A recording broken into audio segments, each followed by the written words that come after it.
Representative from New York, Ms. Clark, for 5 minutes for your questions. Good morning, and thank you, Chairman Hudson, Ranking Member Matsui, for convening this hearing.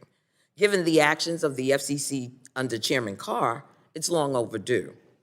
Less than 1 year into his tenure, the FCC under Chairman Carr has given this committee many worthy avenues of exploration and oversight, most of which appear to stem from his new role as an obsequious partisan fulfilling President Trump's desire to exact revenge on his perceived enemies and line the pockets of the oligarch class.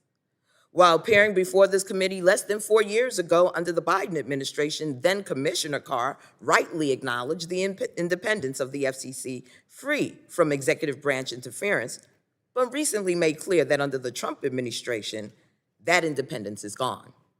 While this may seem like a shocking about-face, it shouldn't be that surprising given Mr. Carr's role as author of the horrific Project 2025 manifesto, as well as the frankly bizarre choice to wear a golden lapel pin bearing President Trump's face. The weaponization of the FCC under Chairman Carr is not just frustrating, but dangerous. Dangerous for the nation and the ideals upon which it was founded. Individuals' freedom of speech and a press corps free from political intimidation are vital to a democracy. It's what also allows informed citizens to speak their minds without fear of government reprisal and serves as an important check on those in power. Unfortunately, these ideals are lost under this iteration of the FCC, which appears bound to the whims of a president intent on punishing those who report accurately on his unsettling behavior. Because my time is limited, I can't possibly list every example of the weaponization of the FCC in the last year, but a few that come to mind include reinstating complaints against news organizations that were critical of Trump during the election, while failing to reinstate a petition filed against the president's media outlet of choice, Fox. Ordering baseless investigations into NPR and PBS, using mergers to extract political revenge, and more, such as withholding approval of the Paramount Skydance merger until Trump's personal lawsuit was settled with financial payment. Launching a ridiculous investigation into KCBS in San Jose for merely reporting on ICE activity in their own community. Threatening to unilaterally alter national media ownership limits, which would reduce diversity in media and further endanger local news. Overtly partisan reinterpretations of the FCC's public interest standard and news distortion policies to enact a regime of censorship. And most notably, the overt threatening of licenses of broadcasters for carrying Jimmy Kimmel Live show.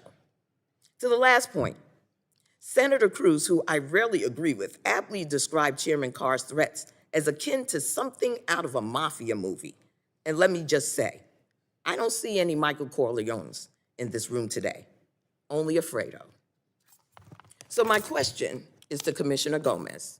For nearly 90 years, the FCC has functioned as an independent agency to insulate communications policy from political pressure. Can you explain why the FCC's independence is essential to its credibility and effectiveness, and what potential risks arise as that independence is eroded?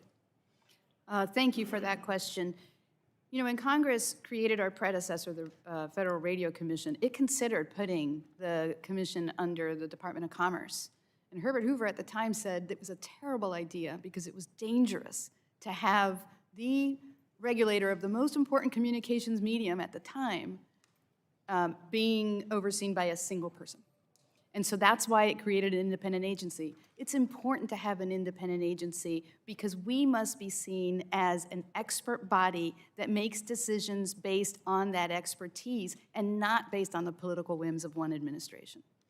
Commissioner Gomez, how do FCC media ownership caps support diversity of viewpoints and locally focused news? And what do communities risk losing if these limits are weakened? Our core principles when we talk about the public interest in local broadcasting are localism, diversity of viewpoints, and competition.